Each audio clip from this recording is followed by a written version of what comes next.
All right. As folks trickle in here, I think I can get us started. So welcome everyone to the Community Advisory Council meeting of October 6th, 2025.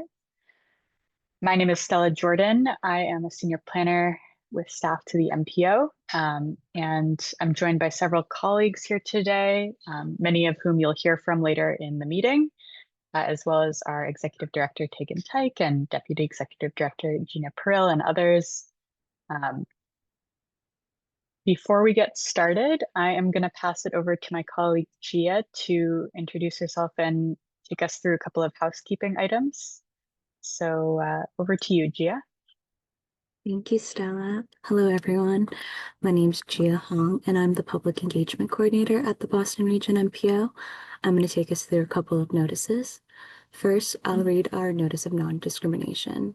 You are invited to participate in our transportation planning process regardless of your race, color, national origin, included limited English proficiency, religion, creed, gender, ancestry, ethnicity, disability, age, sex, sexual orientation, gender identity or expression, veteran status or background.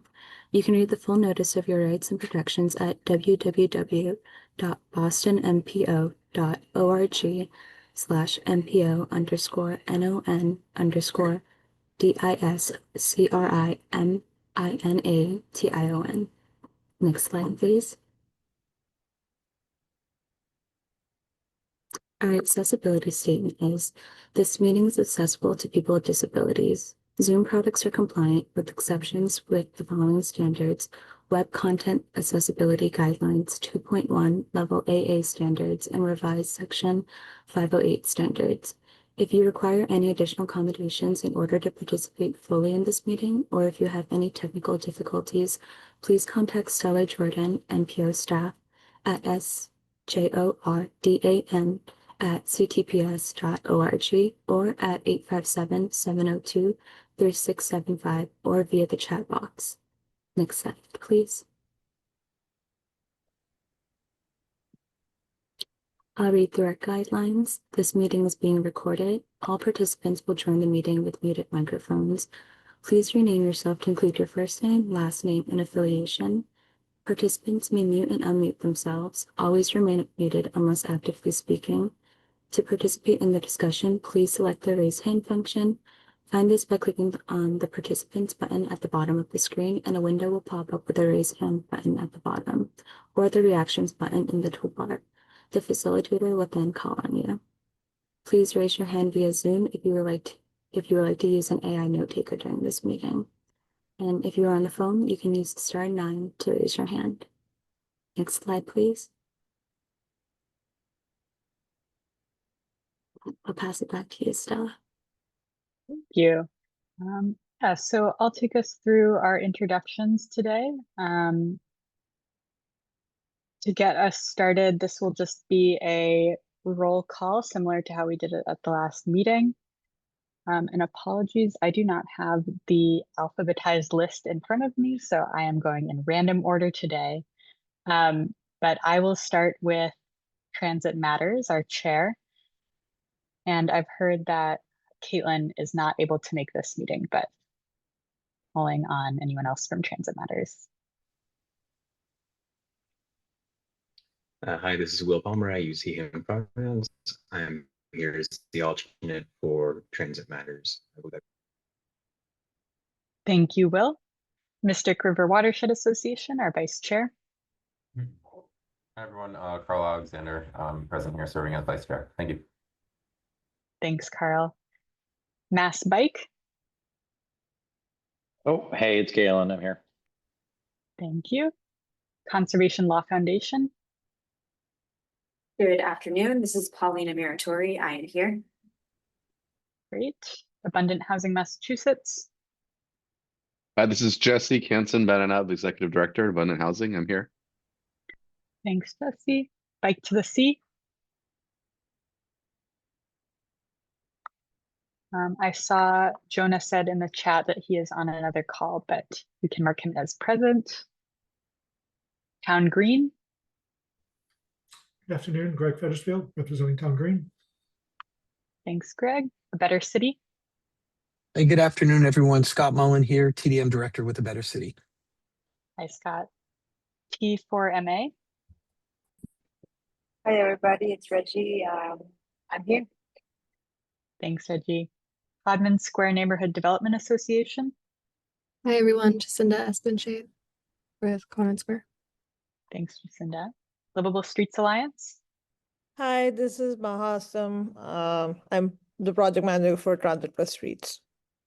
Thanks, Maha. The Prevention Research Center on Nutrition and Physical Activity at Harvard T.H. Chan School of Public Health. Hello, everyone. This is Angie Craddock. Thanks, Angie. Mystic Valley Elder Services. Hi, this is Sheila Buckland, Mystic Valley Elder Services Transportation Resource Coordinator, and I'm serving as alternate today for Meg Von Lasnitzer, who is our director here in Mystic Valley. Thanks, Sheila. Massachusetts Healthy Aging Collaborative.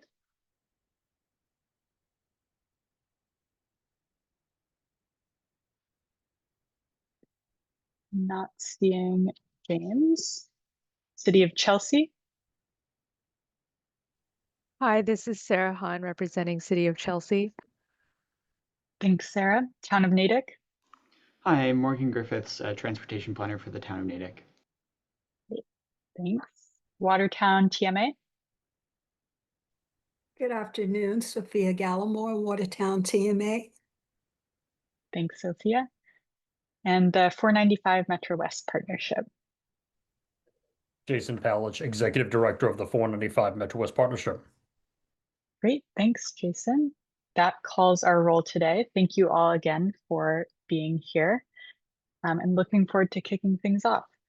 Before we dive deeper into the meeting, and by way of, I guess, staff introduction related piece of business, I also just wanted to take a moment and let everyone know that this is actually my final week working with the MPO. I am leaving at the end of the week to move on and take a new job as a senior planner with the city of Burlington, Vermont. So I'm actually moving out of the region as well. I just wanted to briefly say it's been really great working with you all, even though it's been a short time that we've been together as an advisory council. I am really proud of this group that we've been able to bring together and the perspectives that y'all represent. And I'm really excited to watch from afar, from outside, and see the work that you continue to do.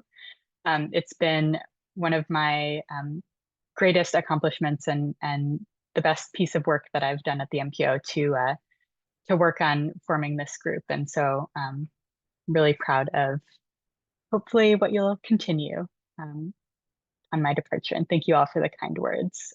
Hope to keep in touch with everyone. All right, with that bittersweet piece of news, I will hand it over to Carl today for our chair's report. All right. Thank you, Stella. Hi, everyone. Carl Alexander, Senior Manager for our Greenways program here at the Mystic River Watershed Association, serving as Vice Chair. For a report out just very briefly today, we've had the pleasure of onboarding with the MPO staff, have the opportunity to meet one-on-one with Tegan Teak, the Executive Director of the MPO, and I've also spent time with our counterparts at Transit Matters and Caitlin and Will as serving as chairs, just to get familiarized with our respective organizations and how we seek to kind of serve as a voice for the advisory council during MPO affairs, so the board meetings and then the committee meetings. We haven't attended any board meetings or committee meetings yet, so I think that's kicking off this month, but really, again, just kind of in line with the goals of the advisory council itself. It's continuing to support efforts to enhance like two-way communication and also kind of demystify MPO process. To that end, we've been toying around with the idea of kind of what supplemental information would be helpful for sharing in advance of these meetings, especially as it relates to the affairs of the MPO board and the committees on a monthly basis. So keep an eye out for maybe some resources like a memo or other items that would help complement other agenda items that the MPO staff are preparing on a monthly basis. And we've also talked about our attendance at the MPO board and committee meetings. So I believe our plan is to currently attend as many meetings as possible, both as chair and vice chairs together over the next month or so, and then determine a process of dividing and conquering moving forward in order to serve and represent y'all. So that's all I have for report out, and I'll open any questions. One more item too, I would say is just any ideas for, we will be helping to shape agendas in the future for these meetings. And so if you have any ideas for topics or areas of discussion or feedback, open door. Looking forward to collaborating with y'all. So thank you so much. Thanks, Carl. Any questions, comments for Carl?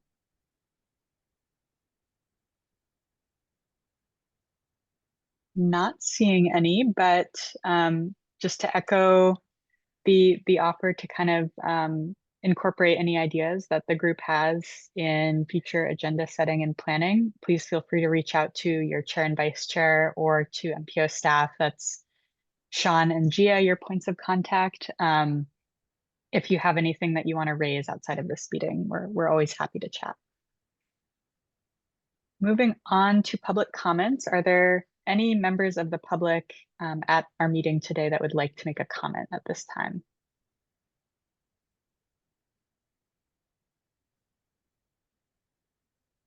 Not seeing any, but please raise your hands during the meeting if you would like to make a comment, and we'll try to call on you. And with that, we will get into some of our content for today's meeting. So I will pass it off to my colleague, Erin, to kick us off. Thanks, Stella. Hi, everyone. It's good to be back with you. Thanks for having me once again. I am here today to just talk briefly about the development of the MPO's next long-range plan and give some brief refreshers about our three main planning documents or plans. If we could go on to the next slide. At our last meeting, we spent a pretty decent amount of time going through the three general planning processes that the MPO will undertake at any point throughout a year. These processes are intended to inform one another and provide ongoing opportunities for stakeholders and members of the public to stay up to date and involved with the various transportation projects in the Boston region. Very basically, the long-range plan outlines a vision and goals for the region, along with a plan for how to get there. We could go to the next slide.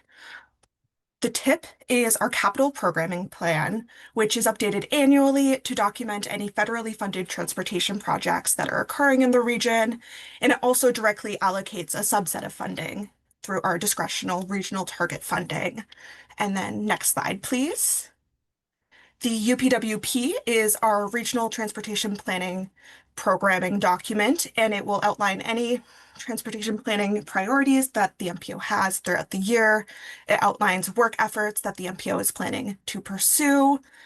And these are designed to help the region achieve progress in its various goal areas, which are formally established in the long-range plan. Later on, you're going to hear a little bit more about what to expect from the latter two of these plans. And then, as I said a little bit earlier, I'm going to be walking us through what you guys can expect for our development cycle of our next long-range plan. If we could move on to the next slide.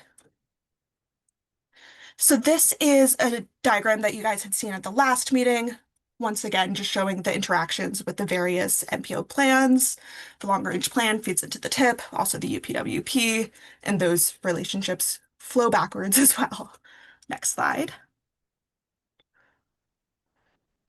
So I spent a decent amount of time in the last meeting going over the content of our current plan, which is called Destination 2050. The most key element that is established in this plan is a regional vision, goals, and objectives for the multimodal transportation system. Other elements that are established here include an assessment of that transportation system, an outline of the investment programs that we will be using for our capital funding in the TIP, projected funding that would be available, and a list of regionally significant large-scale projects that are expected to impact capacity on the regional transportation system. Next slide. The MPO's next long-range plan is set to be released and endorsed in the summer of 2027, so we have about a year and a half till then. This update is going to be a direct successor of Destination 2050, working in conversation with that, along with building some foundations for future long-range planning practices that we're hoping to build upon beyond this next plan. If we can move to the next slide. So throughout this entire process, one of the key factors we had was to review and internalize feedback that we had received from partner agencies, stakeholders, and others that we had talked to throughout the entire process. I'm going to be spending a few minutes just going through what that feedback is and some of the proposed process changes that we want to be implementing throughout this. So the first major piece of feedback that we had received was a desire for the plan to go into further detail on actions that the MPO could take to support progress towards its goals, along with establishing some sort of accountability mechanism for this. This feedback emerged from many different sources, including public stakeholders, board conversations, and staff discussions. We also had heard an interest in deliberating and identifying priorities within our relatively comprehensive vision, goals, and objectives. So in response to this feedback, staff are going to be piloting a new approach to specifically explore actions that the MPO is positioned to address related to its goal areas. This can be further strengthened by developing metrics that are associated with these objectives to then track progress and trends throughout the various different goals that we have. These metrics would ultimately align with the criteria that we use to evaluate projects that are included in the TIP and long-range plan. Next slide.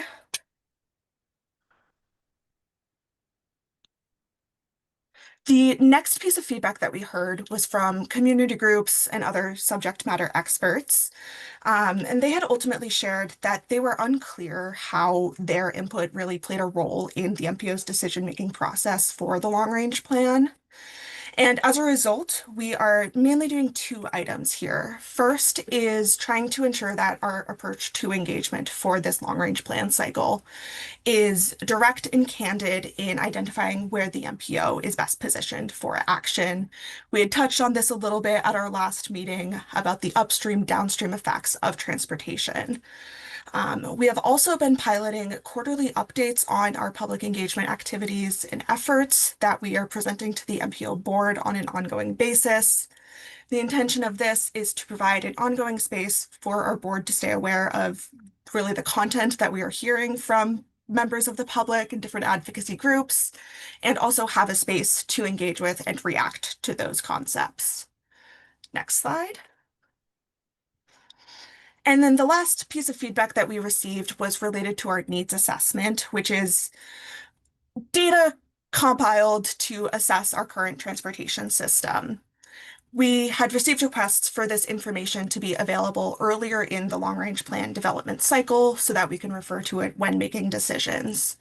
So as a result of that feedback, we are going to be releasing our next needs assessment around the start of the next calendar year, so 2026. Keep an eye out. If we could move to the next slide. And then this is just a very high-level overview of what topics you guys can expect to come before you and the general MPO board in the next year and a half. Right now, we're about at the publication of the needs assessment. Future topics that we will cover include performance measures to track progress towards goals, strategies that can then be used to make the progress. We'll be talking about investment programs and specific projects and how that relates to our transportation improvement program. We'll be looking at some travel demand modeling outputs. Throughout all of that, we have ongoing public engagement efforts that we're hoping to have some meaningful input into the plan itself. And that all culminates in a July 2027 desired endorsement for this document. So we got some work ahead of us. And with all of that, I am happy to answer any questions that you guys may have. Thank you for your time today.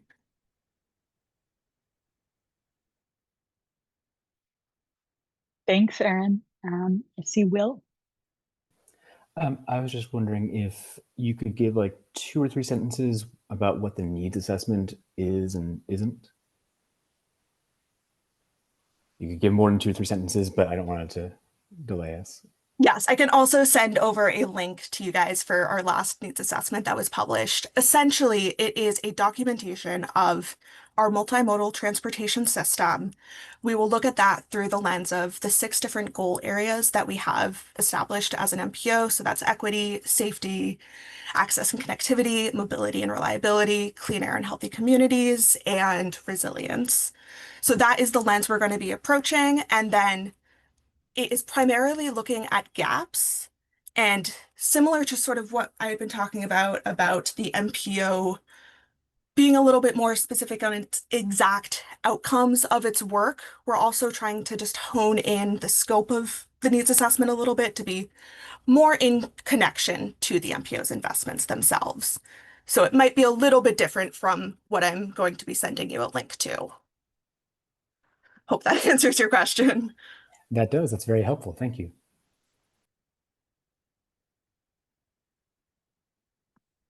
Yeah, Greg? Thank you. Yes, I was wondering in terms of your resilience lens, how much are you projecting ahead in terms of particularly flooding vulnerabilities and identifying stretches of road or MBTA track, et cetera, that is under serious threats? Fantastic question. Our main source for specifically like sea level rise, flooding is the Massachusetts Coastal Flood Risk Model, the MCFRM. Beyond that, we have also been doing some just background research into different ways we can identify where true hazards are falling during extreme weather events. The MCFRM is our sort of go-to at the moment. If you have other thoughts as to what we could be looking at, always open to some feedback there. Yeah, no, I think using the reference data there is a good place to start.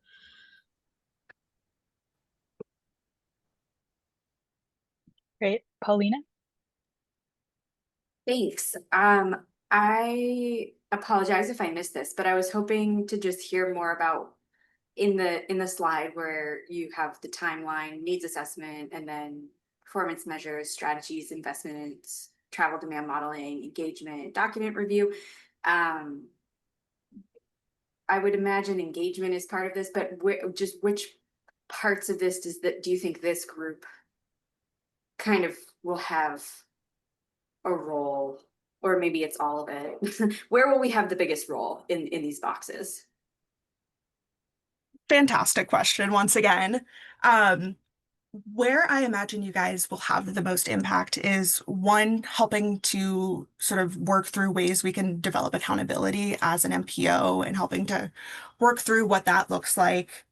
Another is helping to hone in on our sort of goal areas themselves. If you're to look at them, they're relatively broad and hit a ton of different topics. So it would always be helpful for us to know if there are specific items of interest that we should be exploring. No promises, but we can definitely add it to the list. Other items are our investment programs themselves, the different allocations. It's most seen through the tip, but if you have input as to what we should be prioritizing over others, that is also something very salient. Stella, Sean, am I forgetting anything that we've talked about before?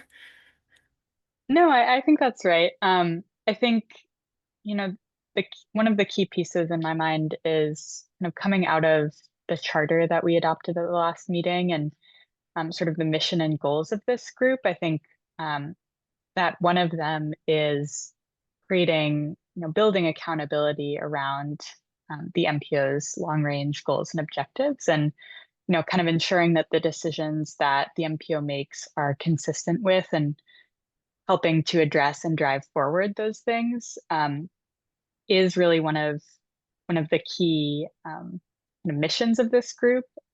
Really speaks to, I think, how we hope that you engage at a higher level with this. So, I mean, conceptually that really covers, you know, all of the plan development. I think it also covers implementation. So when you're thinking about engaging with the development of this next plan and these various elements, I think you can also kind of look at it through the lens of what do I want to see eventually, and how are we going to implement that, and how are we as a group going to help the MPO continue to really try to advance and realize these goals and objectives through its decision making about investments and areas of priority and work and study and all of that. So as we think about, you know, performance measures, for example, and strategies, I think that really gets us towards that longer term outlook as well.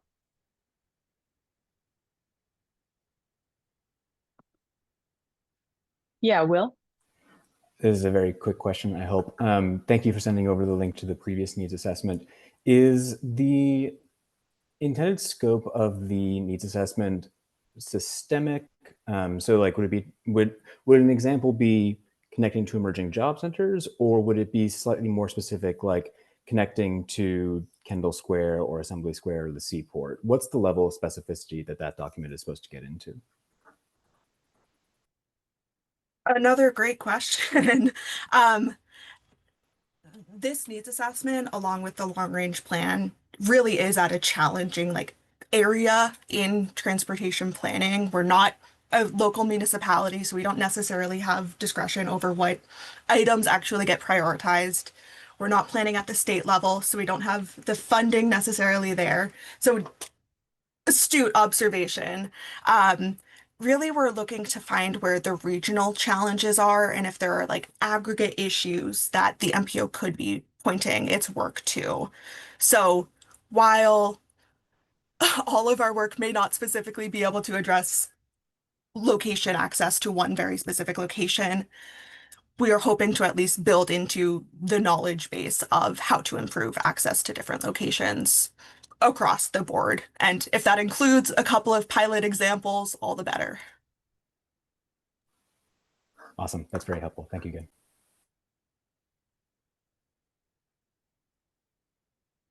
Okay. Any other questions on the long range plan? I believe we will have more time at the end of the meeting too, if anything else comes to you. And of course, we'll keep talking about all of this over time as well. Great. Well, thank you so much, Erin. That was super informative. And moving us on to our next topic today, I'll pass it over to my colleague Ethan to talk about how the LRTP connects to some of the investments we make. Thanks, Stella. Good afternoon, everybody. Good to see you all again. As a reminder, my name is Ethan Lapointe. I'm a senior transportation planner on MPO staff. I work on our transportation improvement program over here at the MPO. I also usually work with my colleague, Adriana Jacobson, who's our capital programming planner, who is also on this meeting, but I'm the only one giving the presentation here today. So just to reiterate some facts about the TIP, if we can go on to the next slide, please. Just as a reminder, the TIP is a 5-year horizon plan that we update each year. So in comparison to the LRTP, or rather as a companion to the LRTP, it is the short-term capital investment plan that implements a lot of the projects or objectives there. Now, our TIP includes a variety of different programs. It currently has about $10.3 billion of federal transportation projects within the Boston region included within it. And the projects that are included in there within a certain subsection are evaluated using investment program criteria derived from our long-range transportation plan, the criteria for which determines the extent to which projects support the goals and objectives set forth by the LRTP. And just for reference, within that subsection of the TIP that I mentioned, and I'll get into that shortly, there's about 58 projects on that list that the MPO has selected for regional funding so far. Again, though, we update the TIP every single year, so that is a rolling number. Now that we are in October, we're starting work on our 2027 to 31 program. Last year, we worked on the 26 to 30 program. So if we can go on to the next slide, there's a variety of wonderful acronyms that I will be covering over time. One of these is the TIP, the Transportation Improvement Program. Now, Each of the metropolitan planning organizations and rural transportation planning organizations in Massachusetts is responsible for developing a TIP, which gets compiled into the statewide Transportation Improvement Program, or STIP, which then feeds into the statewide MassDOT Capital Investment Plan. It is also worth noting that there are some other kinds of funding sources for transportation investments, including various public-private grants, et cetera, that some of your organizations may already be familiar with. I'd also note as well that other documents you may be familiar with, like the MBTA's Capital Investment Plan, are actually embedded within, or parts of that larger capital investment plan are embedded within the Transportation Improvement Program. So this is a little bit of a series of nesting dolls as far as which plans contain which projects. And this is represented on the next slide. As earlier I mentioned, there's about $10.3 billion of transportation investments in the Boston region. The bulk of that is coming from the MBTA's federally funded transportation projects. Again, it's not all MBTA projects. There are some federally funded, there are some state funded that are not listed. But in addition to the majority of funding coming from those programs, so $1.8 billion worth of projects within MassDOT's programs, which we refer to as statewide highway programs. Granted, that statewide highway figure covers a variety of surface transportation projects. And then we have what we usually talk about as MPO staff, which is what we call our regional target funding. That's about the $754 million. That is what drives the 58 projects I mentioned earlier. And as far as where that money is going across the 58 projects on the next slide, this is just the general breakout class of how and where funding is going, classified by the investment programs that our long-range transportation plan moves forward. I will note, just to put this in a little bit more of a clear format on the next slide, that we generally classify our investment programs into 3 different areas, and this is informally on the staff side. So you may hear staff refer to the major infrastructure program at times, and these are generally projects that are very large in scale and are typically listed on our long-range transportation plan before being funded on the TIP. The idea of the major infrastructure program is to be that sort of implementation part of the LRTP's broader projects for the goals and objectives, though of course it also implements some of the more tactical projects as well, or smaller scale. We call those projects the core investment program projects. These are ones that municipalities are typically applying for through the TIP for funding, either as bicycle network and pedestrian connection projects. You can think of these like rail trail projects or shared use paths in urban areas, complete streets projects, which are anything ranging from a roadway resurfacing project with other complete streets elements embedded all the way up to a bridge replacement project if eligible, targeted intersection safety projects, and what we call our transit transformation program, but is really investing in transit improvement focused projects. Of course, there's overlap between all 4 of those groups. The classifications just help us determine what to apply criteria towards.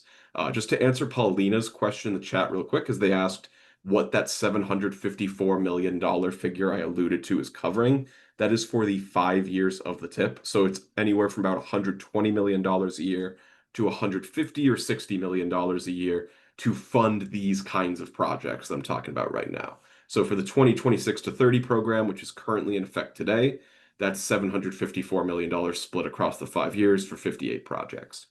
And last but not least, before I move on, I will also mention that there is a very tactical and sort of quick build program the MPO offers, which we call Community Connections. These are near-term implementation projects, things that are maybe similar to what you may be familiar with for MassDOT's own Shared Streets and Spaces grant. It's like purchasing of bicycle lanes, bike racks, and most notably our investment in the regional bike share system, Blue Bikes, or I should say one of the region's bike share systems, as there is also Minuteman bikes in our region. So with that, if we can go on to the next slide. Now, there is a lot more to this slide than I'll be able to cover in this presentation. But as far as how the MPO is getting all those different types of projects when we update our TIP each year with that solicitation, we have a designated sort of funding process we've identified as far as how MPO staff collaborate with municipal proponents.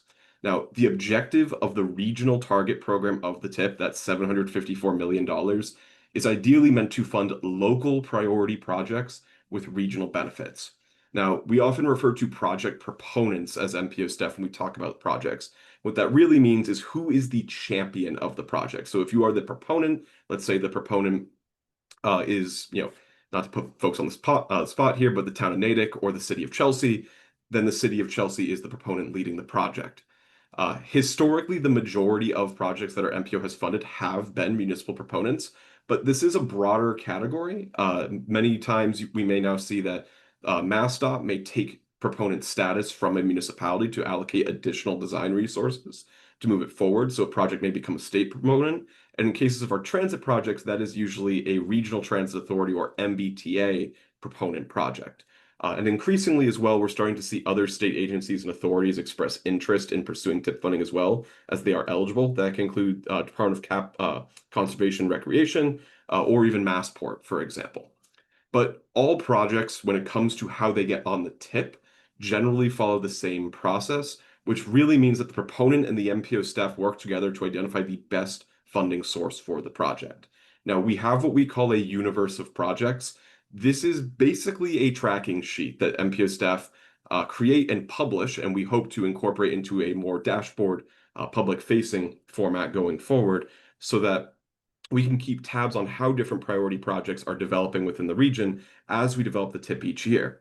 And with each TIP, as we're soliciting new projects every year, we keep tabs on those unfunded projects or priorities, and we try to identify ways that those projects can seek funding through the TIP. Given that there are often more projects seeking funding than funding available to support them, we then try to apply the TIP criteria to all projects that come through, which is one of the various ways that our MPO board selects which projects to fund using those limited resources. Once a project is actually selected for funding in the TIP, it is then funded in one of the 5 years of the TIP. Now, I'll go on to the next slide. I'll explain a little bit more as to how projects are getting slotted into the different years, but generally the TIP process follows a fairly steady cadence with each year that we conduct it. Usually the summer season is spent conducting that engagement with project proponents to identify which new projects might be trying to seek funding through the upcoming TIP cycle. So we're working on the 2027 to 31 program right now. Staff are currently working to solicit interest from folks that may want to be funded through the 27-31 program. Now, it is worth noting the TIP is a rolling cycle. So we're working on the 27-31 program. Years 2027 through 2030 are carrying forward investments from the 2026 to 2030 program. I know I'm rattling off a whole lot of numbers here. Happy to explain that more in discussion, but really the majority of new funding for new projects is in that 5th year. In this case, the projects applying this fall are going to be going for funding in 2031. Again, there's exceptions to that. There are certain kinds of projects that can be funded earlier, like design projects or those quick build bike share and bike rack projects I mentioned earlier. But generally speaking, we're going to be looking at most folks seeking 2031 funding during the TIP application period that's opening up at the end of this month. Now, when applications are all in, if we can go on to the next slide, what MPO staff then try to figure out is that given we have a 5-year program and we are supposed to identify sources and uses of funding across each of the 5 years, that we evaluate what we refer to as the readiness for each of the projects that are coming through in consultation with the project proponents and also our more engineering inclined experts over at MassDOT. Now, project readiness is the likelihood and ability of a project to start construction in the year that it is being funded through the TIP. And generally speaking, readiness is the defining challenge for recent TIPs. This is to say that projects being delayed and not meeting their various advertising dates or making design schedules has been the most pervasive issue for the program of projects, in addition to other factors like cost increases and other matters as well. And we evaluate a project's readiness as sort of the key focal point of TIP development starting in mid-December, when applications are just starting to finally finalize, and into the spring. The main event, which you may hear referred to sometimes, is TIP Readiness Days, which is when MassDOT holds a sort of statewide meeting for each project that could be seeking funding or is already funded, and identifies what that project's ability to continue meeting its schedule looks like. We generally lock in the program of projects, if we can go on to the next slide, in April. There are a lot of different meetings that are listed on screen here.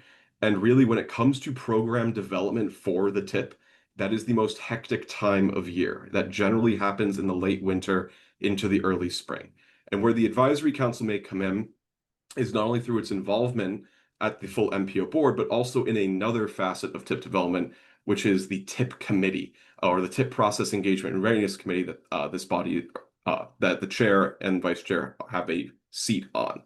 This is to say that recently the MPO established a dedicated committee to discussing various TIP challenges like project readiness in more detailed setting to also try to better advance the ability of the MPO to make fully informed decisions around which projects should be funded, recognizing the variety of challenges that the TIP currently faces.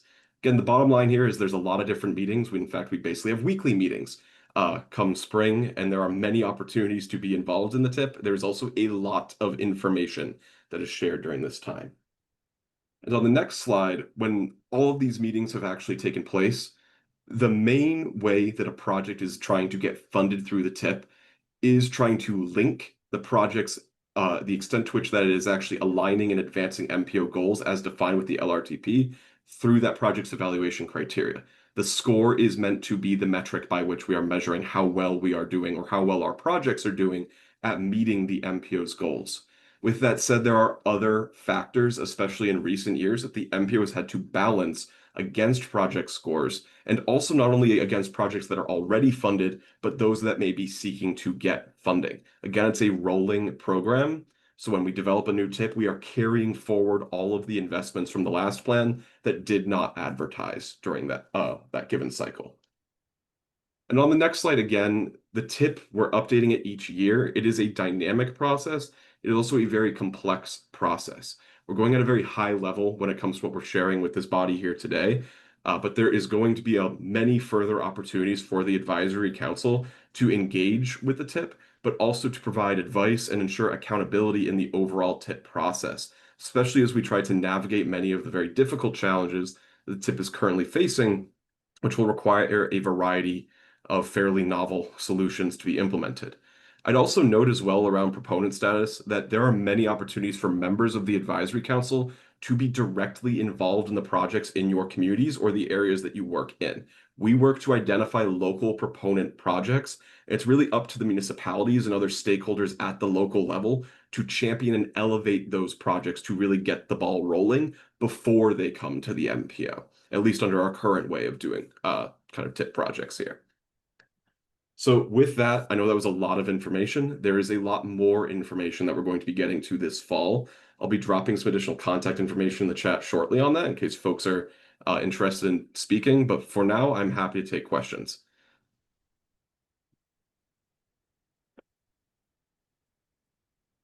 Thanks, Ethan. I see a couple questions in the chat, and thank you, Adriana, for jumping in with some answers. Just wanted to call your attention there too, Ethan, in case you want to add any context.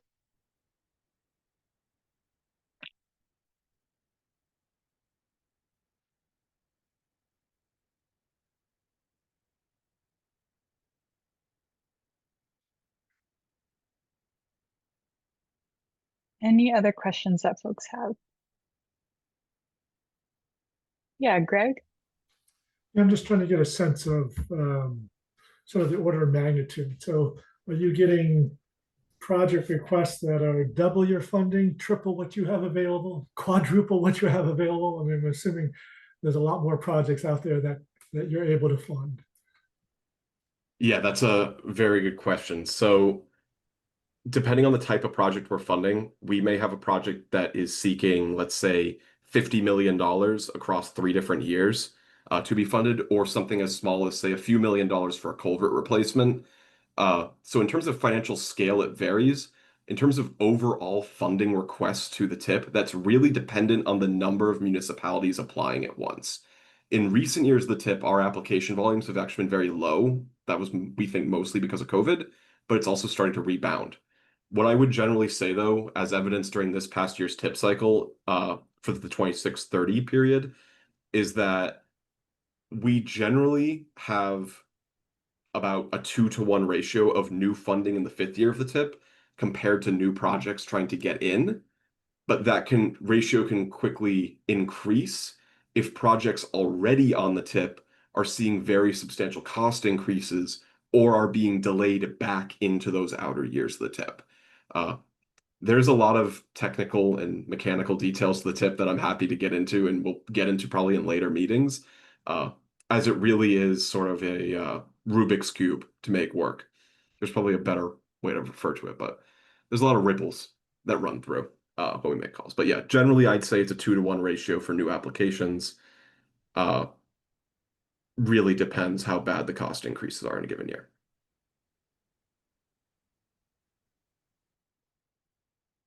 See Galen and then Scott. Cool. Thanks. And yeah, this is incredibly helpful. Even though I've been through many of these presentations, I am still amazed at how dense the process actually is. So I really appreciate these level setting primers and look forward to digging more as to elucidate my confusion. One question I do have around prioritization, I think maybe this comes under the needs assessment question. I'm wondering if you could talk a bit, I don't know if I have this isn't a gotcha question, I don't need a hard answer, but how are you basically deal with the changing demands on our transportation system based on pressures that might not necessarily be transportation. Maybe they're health related or climate related or economy related or housing related, et cetera. I'm wondering how the MPO kind of is able to be flexible to meet the changing demands. And maybe one example actually would be like, we have climate goals, for instance. Are you able to match our greenhouse gas reduction needs to mode shift desires, to prioritize projects that might hit that? Or how else would you prioritize besides what you mentioned about it being like multi-jurisdictional and supported by proponents? Yeah, that's a very good question. So our criteria for certain facets of what you mentioned already covers those elements. So for example, we have different federal funding categories in addition to our criteria that require us to calculate the extent to which a project is reducing greenhouse gas emissions for projects funded under certain categories. And then we also, through our scoring, allocate additional points to projects that may be reducing greenhouse gas emissions or including other resilience factors like incorporating nature-based solutions. On the resilience side especially, that was something we incorporated as a result of the most recent LRTP. Now, what I will say, though, to what I think is the spirit of your question about needing to be nimble about emerging priorities, because the LRTP is updated every 5 years and sort of leads the tip, MPO staff do work to try to identify other ways that maybe those factors can be incorporated into the prioritization discussion, especially if we don't have enough time to actually reset the criteria or incorporate them. One salient example from this past year's tip cycle was around MBTA communities compliance and discussions there, especially recognizing that we had far more applications than we had funding, even though we already had criteria in the tip that prioritized investments near new housing and even gave an additional point, I believe, for projects that may be in community or for projects situated in MBTA communities districts. We had not had any discussion about what the ramifications of non-compliance would be. Now, again, to something I said earlier, there are, and I'll pass it over to Erin shortly, there are other factors, especially financial, that have outweighed how the criteria actually factors into investment decision-making in recent years of the tip. But under ideal circumstances, the criteria and finding ways to expand the criteria or modify and keep it modernized, I should say, is sort of the most important part of investment decision-making. We're just in a little bit of a pickle right now on the tip side. And Erin, I don't know if you have anything you want to add there. Yeah, I'll just add that our investment programs themselves offers a little bit of mobility and flexibility as different projects come through us. We are not necessarily forced to go through with investment programs as a way to guide what we're doing. And one thing that we need to do in the long range plan is give a general picture of what we're looking to do with all of our funding. So that's a couple $2 billion over the years. And that will allow not listing projects in the long range plan as line item projects gives us flexibility through the tip to then accommodate the projects that are coming before us. I'll pass it to Tegan, who I feel like has some valuable insights as well. Cannot hear you. All right, how's that? Much better. Sorry, I'm getting used to noise canceling headphones with noise in the background, so sometimes I forget that. Galen, sorry for getting more answer than you originally thought you'd get out of all of this, but this is a little less speaking to the nimbleness of it, but also, but speaking more to sort of the overarching ways in which MPOs work and how we like to improve that, which is that in order to be really kind of adaptive and responsive to what's going on, what our long range goals are, and sort of what's going on in the moment, we're talking about the TIP as a capital plan. We're talking about the long range plan as a long range plan. And then we also have like an annual work planning program. What we really need to do better and better at the regional level is link all of these things together. So right now in our capital planning, we are still to a degree beholden to those project proponents championing projects that folks in the region think might be valuable in terms of advancing towards these goals. So we're kind of working with what's coming to us in certain ways, and what we need to do to, I think, invest as effectively as we can is make it more of like kind of a full life cycle investment from planning, design, and actually funding the construction, where we're laying the groundwork for projects that we really think will move the needle on some of these really important and challenging goals, like the GHG goals and otherwise. And to do that, I think we need to like set the stage for understanding what's most impactful, investing in sort of studying and advancing early ideas of what that could look like in terms of a capital project, and then funding a capital project. So that's what as an MPO I'd like us to do better. And I look forward to having many more conversations about how we can bring those things together most effectively to be the stewards of federal dollars the way that we are supposed to be.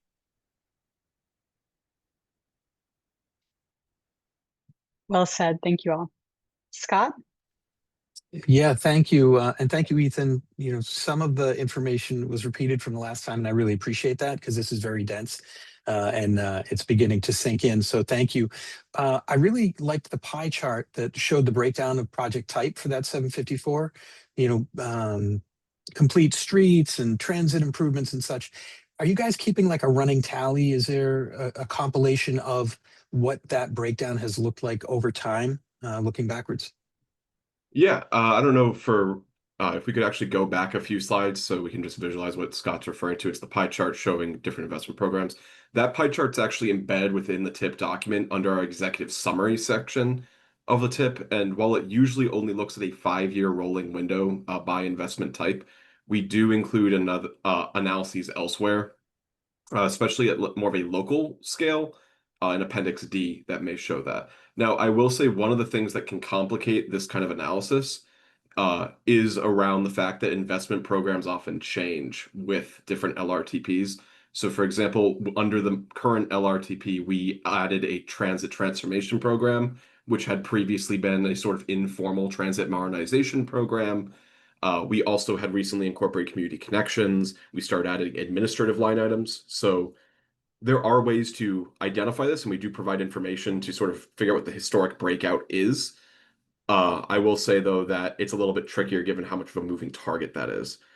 One of the things I would also note is that while we do classify projects by different investment program based on the LRTP, there is a lot of overlap between each of these categories.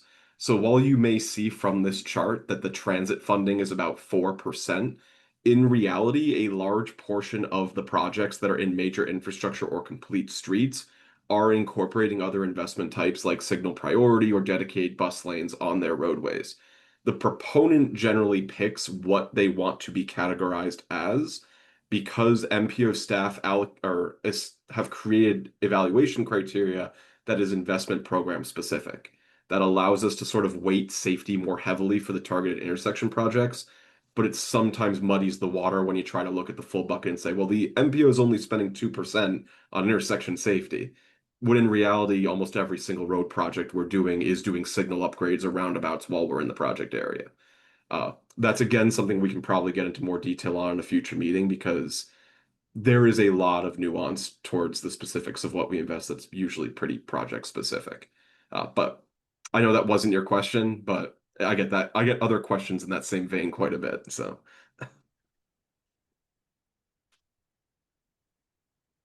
Thanks, Ethan. Will? My question is related. I think, can we go back 2 slides? So the 10 billion and change number, that's the Boston region TIP, is that correct? That is everything in the TIP, of which 754 million is included. That being the okay. regional targets. And then the tip, so the tip overall governs the spending of the 10 billion. And the tip is driven by the LRTP. Does that mean that the MPO provides like indirect influence over things like the MBTA core projects, or how does that feedback cycle work? I think this would be like the next slide after this that I was thinking of. Yeah, if we could maybe go on to that. So I can speak generally to the process that governs the tip, and I would imagine Tegan may also have something to share on that. But it is the responsibility of the MPO, if each of our sort of peer agencies is looking to make substantial changes to their programs or investment strategy, to sort of act as a check on that. So for example, if we see a proposed schedule change or cost change during a tip cycle that's brought to us by our partners at the MBTA or MassDOT, and that's a federally funded project, it is under the MPO's purview to verify and sort of approve that. You'll often hear it referred to as a tip amendment or tip adjustment, for example, and we bring those to the full MPO meetings. Those are, again, usually project specific in nature. When it comes to the programs writ large, I think that's a more strategic question. I usually mostly deal in the day-to-day, but theoretically the MPO is involved as a steward and oversight body for all federal transportation funding, not just the 754 million. Awesome, thank you. And do you want to add a little bit there? Just very briefly, Will, just to add to that, or maybe try to like crystallize it down,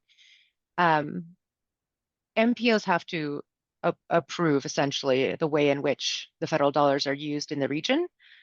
However, in terms of developing what the prioritization is, the MBTA goes through its own capital planning process to decide how it would like to allocate its federal funding, and state DOT does that as well for their own kind of highway program. But then, so if you want to influence the outcomes of those kinds of projects, they go through their own public processes, and those are very important to take part in and to weigh in on. However, then theoretically, at the end of the day, if the Boston Region MPO is very supportive or not supportive of the way in which those investment plans have been developed, they have an ability to have kind of a say at that point. But that's pretty far down the line in terms of that original, like determining what sort of priorities generally should be. Just want to emphasize multiple processes, unfortunately, it's helpful to be involved in multiple. Absolutely, cool, thank you. All right, thank you all. Great discussion, and to be continued, certainly, as Ethan said, this is dense stuff, but we're really excited to be having these conversations with you all. So much to be continued here, but moving us along in the interest of time to our next topic, I'm going to pass it over to my colleague Olivia to talk a little bit about our work planning. Hi, everyone. Good afternoon. My name is Olivia Sakosha, and I'm the program manager for our Unified Planning Work Program. We could go to the next slide, please. Essentially, the Unified Planning Work Program, or UPWP for short, is our annual work plan for our agency, and it documents the tasks that we as MPO staff undertake in the next federal fiscal year. And federal fiscal years start on October 1 of each year, so we actually just entered into a new one. And for clarity's sake, throughout this conversation, I'll also refer to the UPWP as our annual work plan, because I think it makes it a little easier to talk about the document that way. But essentially, our staff at the MPO engage in various types of planning work, regional transportation planning work, so that could take the form of studies or analyses. And this is one way that we work to achieve the goals that we set in our long-range plan. So this is kind of the fundamental purpose of the UPWP. So on the next slide, I can talk about what we do, the types of work that we do and what we put into our annual work plan. And this is a pie chart that I've taken from our most recent annual work plan that we completed, our 2026 federal fiscal year UPWP, which is currently in effect now. And this shows the work areas that we categorize in our annual work plan and the budget that we've allocated to each of these different areas. And the majority of the work that we do as MPO staff is funded through federal planning funds, and sometimes that's shortened to PL funds. You might see that in our document. These come from the Federal Highway Administration and the Federal Transit Administration. And all MPOs are required to create UPWPs or work plans in order to use the federal funding that we get each year. And so for the 2026 federal fiscal year ahead of us, we've received 7.7 million in those federal planning funds and have allocated them out to the different areas on this pie chart here. I'm not going to go through all of the different categories here, but I will highlight a few. The most obvious one being the largest portion of our pie chart and title that MPO support and 3C planning. And this is where we put 66% of our budget, so the majority of our budget. And on the next slide, I can get into a little more detail what's included in that. We have 13 MPO programs that we as staff work on an ongoing basis. They include the 3 certification documents that we just talked about today, the Transportation Improvement Program, the Long Range Transportation Plan, and this one, the Unified Planning Work Program. And I just want to clarify here that this funding that I'm talking about is to fund the staff time that it takes to coordinate and develop these documents. It's separate from all of the funding that we just talked about in the tip that we allocate out for different projects. So I just wanted to clarify that there. But also it includes our public engagement, performance-based planning, community transportation access, congestion management process, transportation impact mitigation, freight planning, regional model enhancement, data management, active transportation planning, and multimodal mobility infrastructure programs. And in addition to those, it also includes some work that we do for data analysis support and administrative support from our IT operations, graphics, and editorial staff as well. And within our work plan, we describe the tasks that we plan to complete in the next federal fiscal year, the budget for all of these programs, and the deliverables we expect to produce for each of these programs listed here. And to give you kind of an idea, a more concrete example, I have a few examples of recent work that we've been doing. So within our active transportation program, we've been currently reassessing the gaps in our bike network in the region, in our Boston region, the 97 municipalities that are included in our region, to understand where bike facilities or infrastructure is needed. And within our freight planning program, for example, we've been working on a freight data dashboard, which is a single tool that compiles all of the freight data we have available from the data that we conduct in the MPO and data from MassDOT and the Federal Highway Administration to create kind of a single tool that municipalities can use. Those are just brief examples. Of course, there's a lot of work we do within all of these programs, and we briefly explain that in the executive summary to the UPWP, which is linked on the calendar today. And I can also include a link to our full UPWP document for the 2026 year and encourage you to take a look at what we have planned if you're interested in any of these programs. If we go to the next slide, there's another area of work that I wanted to highlight, the dark orange slice on the pie chart titled Ongoing MPO Funded Technical Analyses. This is work that we do to provide technical planning support to cities, towns, and other entities in our region. Some of our staff at the MPO have technical backgrounds, and we do kind of like 2 different types of technical work. One is road safety audits. This is at MassDOT's request. MPO staff will help conduct a safety audit of a road or intersection in our region where it's experiencing high crash rates, and provide some recommendations for safety improvements. And then we also do technical assistance, which is kind of titled just generally our technical assistance program, where our staff will provide technical planning advice to municipalities regional transit authorities and transportation management associations for different projects that these groups are interested in doing and might need help with. So I'm not going to go into all of like the other work here, but again, our UPWP lists out this in detail. But the message I kind of really want to drive home is that the purpose of the UPWP is to show how all of the work that we're doing in the different areas that I just mentioned is making progress towards achieving the vision, goals, and objectives that are set in our long-range plan. And next, I just quickly want to go over what the development cycle looks like for creating our work plan. So we can go to the next slide. Thank you. This is an annual work plan, so it follows the same cycle typically every year. It usually starts in October, right about now, and we produce our draft document typically by the end of May. And it also receives its final endorsement from our MPO board in June or July of each year.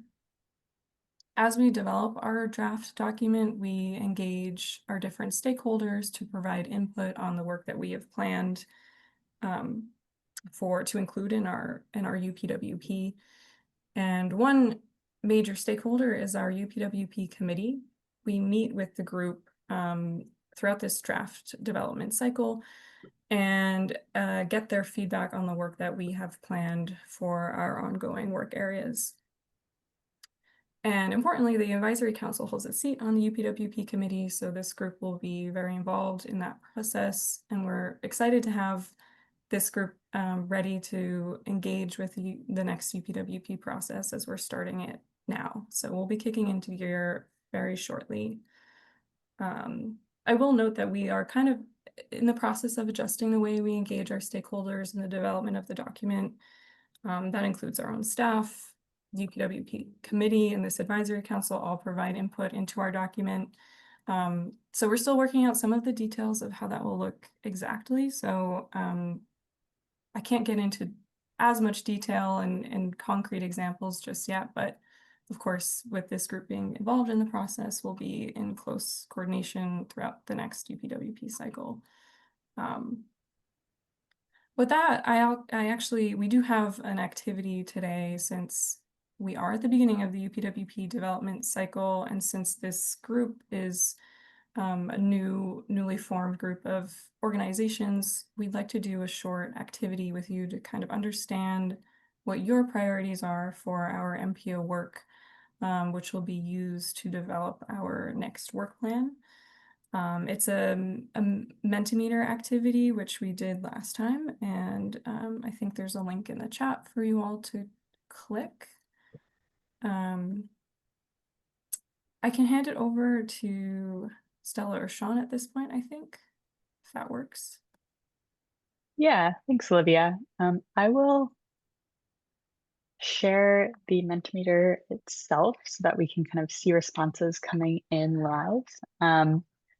But as Olivia said, essentially this is an activity that we wanted to do with you all at this early stage in the UPWP development process to really help us understand where this group's priorities are and what we can bring you in terms of future information as our discussions progress that can help you more deeply engage in the areas that you're particularly interested in and think about how this connects again back to the development of other plans and programs that you heard about today.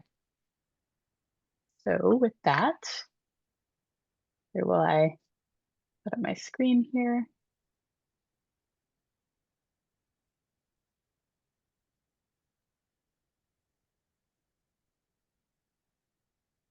All right.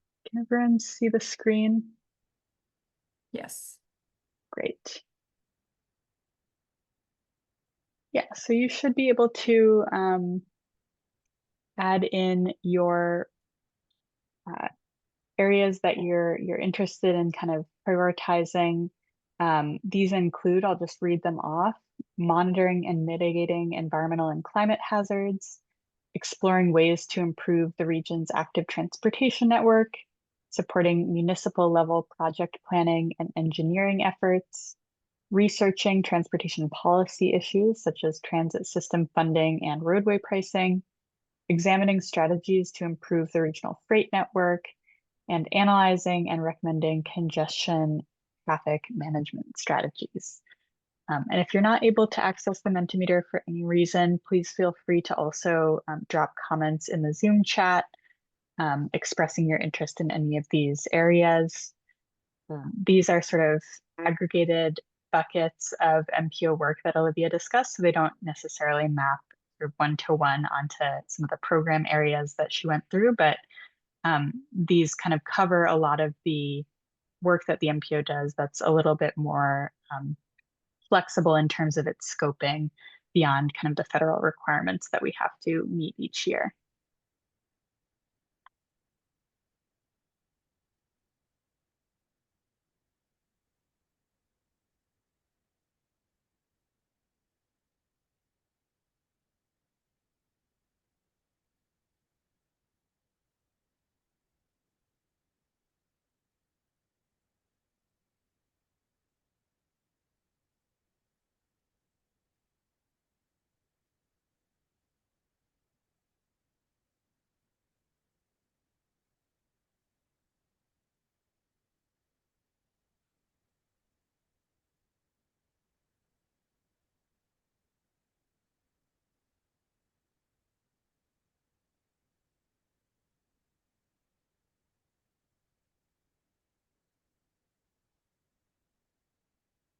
And so we'll give it maybe another half minute for you to enter your responses.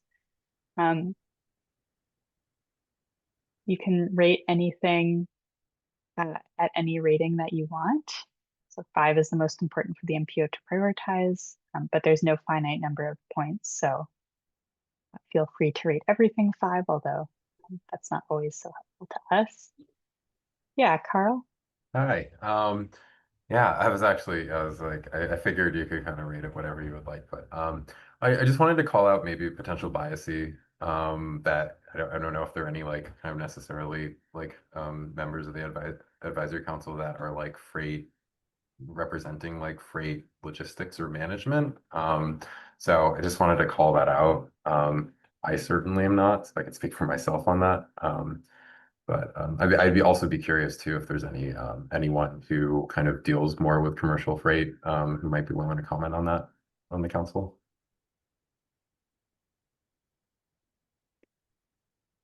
Yeah, that's a great question. And I'm not sure freight was necessarily a perspective that was super directly represented by any members, but by all means, if anyone has done work in this area or is particularly interested, feel free to speak up. This is definitely, I think, a perspective that we'd love to add into our group in the future, though, because it does relate to a really important element of the regional transportation system. Thanks. Steve, I'm going to call on members first, and then I'll circle back to you, okay? So I see Paulina's hand up. Yeah, I don't necessarily have an answer, but I guess this also made me wonder from the MPOs, from where the MPO sits, how does the freight network, or how does examining strategies to improve the regional freight network overlap with like Massport, court activities, and also state level freight work? Like I guess I've been involved a little bit in some of the state level DEP freight stuff as it relates to specifically pollution from diesel trucks, but how does the MPO kind of like, where are the connection points with freight and the other entities that are working on freight stuff? Yeah, that's a good question. We definitely work really closely with the other governmental entities that are involved in freight and freight planning. So, for example, Massport is a member of our board. So they're kind of involved in the MPO's decision making from that perspective, and they're certainly involved in the development of our work as it relates to freight as well, and alongside other state and regional entities that work on these issues. One of the things that, just to expand a bit on one of the examples that Olivia called out. I think one of the things that our freight program has been interested in is also kind of understanding more of the community impacts of the freight system and freight transportation in our region. So we've been doing some studies over the past few years on kind of the emissions associated with freight in different communities in our region, and what it could look like to kind of decarbonize some of that industry or reduce some of the negative externalities, and that has been done also in collaboration with communities that are particularly affected, like again, to call you out, City of Chelsea, for example, has been a part of that. So that's sort of one of the other areas that I think you can look at this through, is understanding not just what's happening in the systemic planning side of the freight work, but also kind of bringing new voices in and understanding what the impacts of that are. Sean, do you want to add something there, or did you have something else to add? Yeah, sure. Can you hear me? Yeah. Just paired my iPods with my computer for the first time. My AirPods, I mean, not iPods. So to your comments, Paulina, our freight planning work is sort of like a developing area of work where one of the major activities for the current federal fiscal year, which started a few days ago, is to update the MPO's sort of like freight planning action plan, to kind of reconsider like what is like the regional lens on this, and where can the MPO have the most impact in sort of being a coordinator and a recommender of policy. And then there also there are planned updates to like our freight data dashboard that will go along with that. But a lot of the activities for the fiscal year we just started are sort of about answering some of those questions, because we know that it's a need that the region has, but we don't want to duplicate work that anyone else is doing, and we want to bring like the regional lens to this, which freight is actually a really good area to do that for. So we can talk about that more like at future advisory council meetings if it's an area that the group is interested in hearing about more, and we can have our freight program manager come discuss what she's working on and planning for the program as well.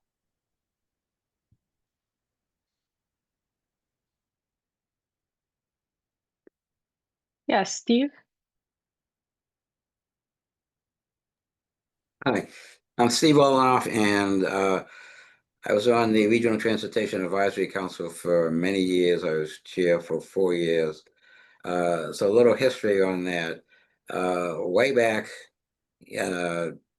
freight was pretty much ignored by everyone, by the MPO. And there were some people on the Regional Transportation Advisory Council who really brought that to the forefront and said, look, freight is very important, and the MPO is really ignoring it. And thanks to those people back then on the advisory council that brought that forward, more attention was being started to be paid by the MPO. In fact, at that point, they never had anyone really assigned to freight. We had someone then assigned to freight, and we had at least one project every year that was devoted entirely to freight. And so it's been elevated in status. So it's very appropriate to have that here. And I think everyone that doesn't think, okay, why do we have freight? It's a very important part of what needs to be considered with the MPO. I can tell you what some people consider to be a big mistake over the years was just eliminating railroad freight from between the Boston area and Worcester. So now everything that comes in on boats, all those containerized cargo ships that come in, those are all put on trucks, and they don't make it to a train until they get to Worcester. And that puts more freight on the roads than there would be otherwise in other cities, where they just put them right on the right from the ship onto the trains. So there are important considerations, and it has a lot to do with congestion and with air pollution and climate change. So it is a very important topic. So I just wanted to mention that you really should be considering it. Thank you. Yeah, thank you, Steve, and appreciate the context there as well.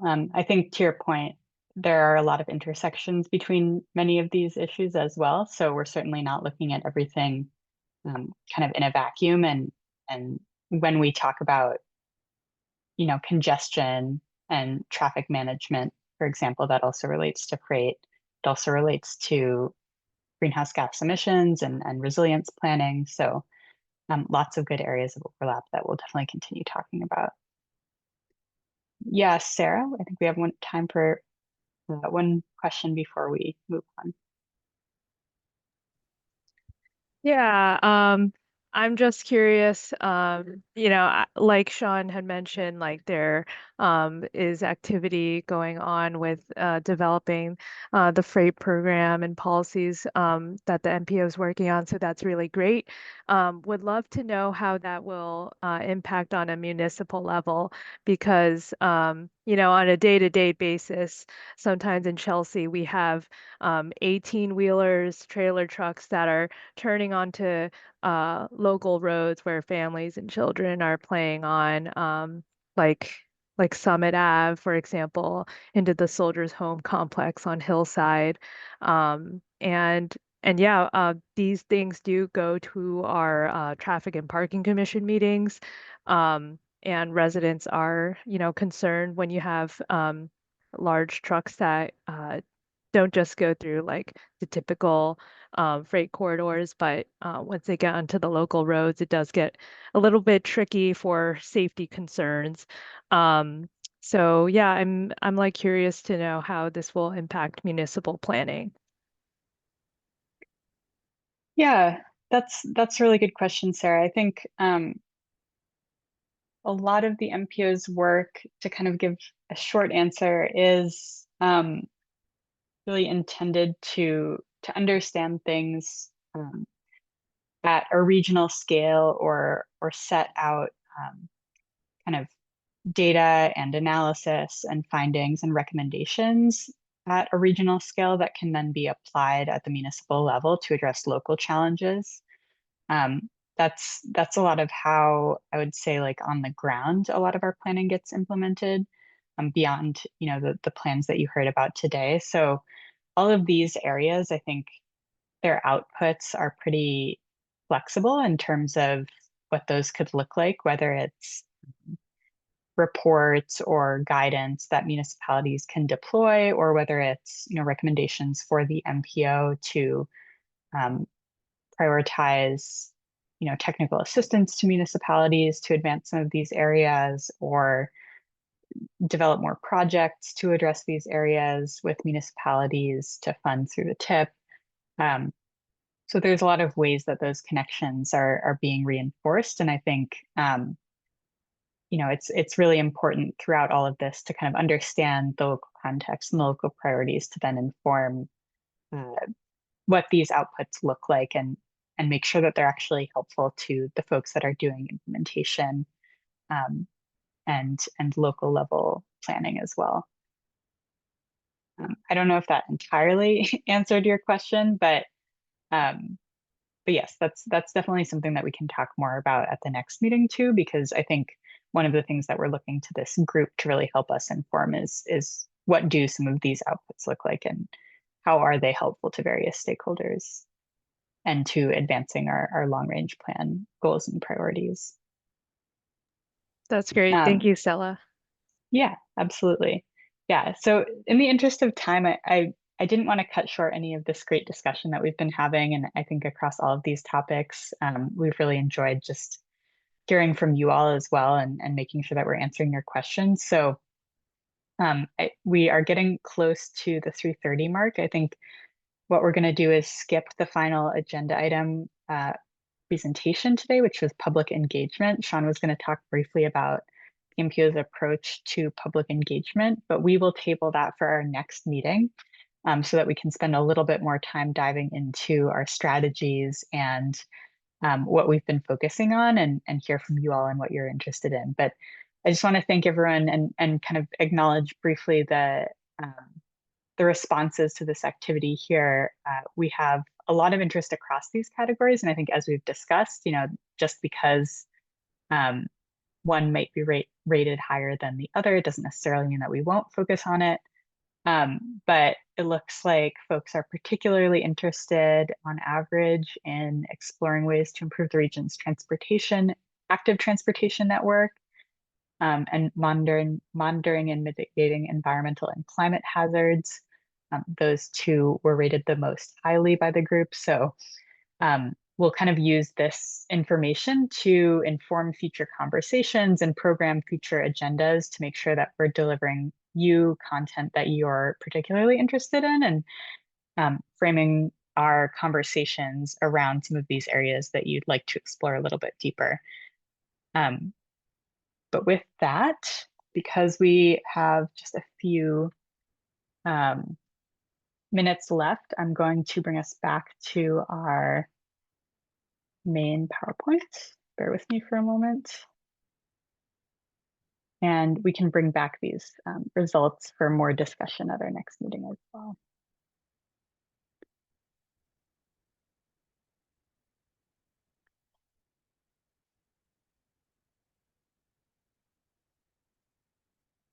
All right, but with that, in our last couple of minutes, I want to just open the floor back to the group and see if anyone has any member items that they wanted to bring up today, anything going on in your community or your organization that you want to share, make others aware of.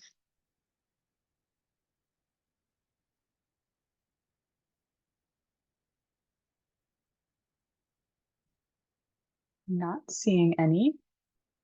Please feel free to share updates with staff. Oh, Alexis? Yeah, World Day of Remembrance is coming up in November, and Mass Bike usually hosts several events related to that with our other Vision Zero partners. And so I'm just putting in a plug. We haven't put out information yet. It will probably come out in the newsletter shortly. Thanks, Alexis. Yeah, great plug and very relevant to the Vision Zero work that the MPO has been doing as well. Great. Well, seeing no other member items, I will move us on to our adjournment. And as a reminder, I'm going to need a motion and a second from two of our members to adjourn. So moved. All right, I have a motion. Can I get a second? Second by Bike to the Sea. Great, thank you. All right, well, without opposition, we are adjourned today. Thank you all so much for joining. Really appreciate the conversation and appreciate all of you. Thank you. Thanks. Have a great day, everyone.